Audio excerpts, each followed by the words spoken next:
అస్సలాము అలైకుం వరహ్మతుల్లాహి వబర్కాతుహు.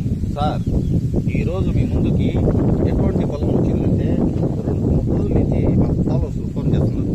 మాకు మళ్ళా అమ్ముకునే దానికి రైతువారి పట్ట కావాలని. మంచి రైతువారి పట్ట రీసర్వే అయిపోయింది, ఎల్పిఎం నెంబర్ కూడా వచ్చేసింది. పొలం చూసుకోవాలా, ఇమీడియట్గా రిజిస్ట్రేషన్ చేసుకోవచ్చు. Super land sir. సార్ ఒకరో మా సారు ల్యాండ్ చూపిస్తారు సార్, చూపించండి సార్. ఇది 12 ఎకరాలండి. 12 ఎకరాలు బుచ్చి జొన్నవాడ మధ్యలో. ఇటు వెళ్తే బుచ్చి వస్తుంది, ఇటు వెళ్తే జొన్నవాడ, అంటే రెండింటికి మధ్యలో ఉన్నాం మనం. రోడ్డు బిట్టు ఒకసారి రోడ్డు చూడండి. రోడ్డు ఏం సార్?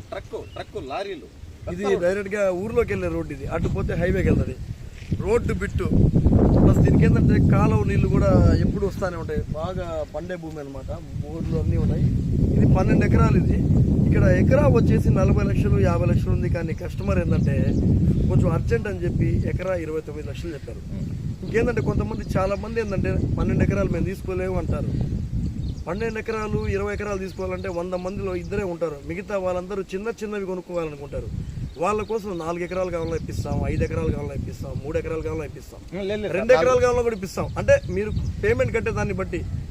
సీరియస్గా కొనాలనుకుంటే కాల్ చేయండి. మా అన్న చూడాలి, మా బావ చూడాలి, వాళ్ళు చూడాలి, వీళ్ళు చూడాలి, నాంచబాకండి. మీకు నచ్చిందా, మీ మనసాక్షికి నచ్చిందా కొనుక్కోండి. మంచి పొలం, రోడ్డు పొలము, మళ్ళీ దొరకదు. మన నెల్లూరుకి చాలా దగ్గరగా ఉంది, జొన్నవాడకి దగ్గరగా ఉంది, బుచ్చికి దగ్గరగా ఉంది. ఫ్యూచర్లో లేఅవుట్ కూడా వేసుకోవచ్చు. దీని గురించి మా బాయ్ చెప్తాడు. 4 వే సార్. ఈ పొలానికి 4 దారులు. నెల్లూరు నుంచి, జొన్నవాడ నుంచి ఇటు వచ్చేసి అదే పొలం. లేదు మీరు బుచ్చి నుంచి వస్తారా, ఇటు బుచ్చి నుంచి రండి. చుట్టుపక్కల ఊరు అంటారా, అది ఊరు చూపించండి సార్. అది ఏం ఊరు సార్? అది మెనగల్లు. ఆ పొలానికి ఈ పొలానికి ట్రక్ వచ్చేసే రోడ్డు సార్. ట్రక్కులు వచ్చేస్తాయి. మనం దున్నింది మనం వరి తీసుకోపోవాలి కదా, మళ్ళీ ఆ పక్క బాట ఈ పక్క బాట. Original land sir. మీరు కావాలంటే కాంటాక్ట్ చేయండి. అస్సలాము అలైకుం వరహ్మతుల్లాహి వబర్కాతుహు.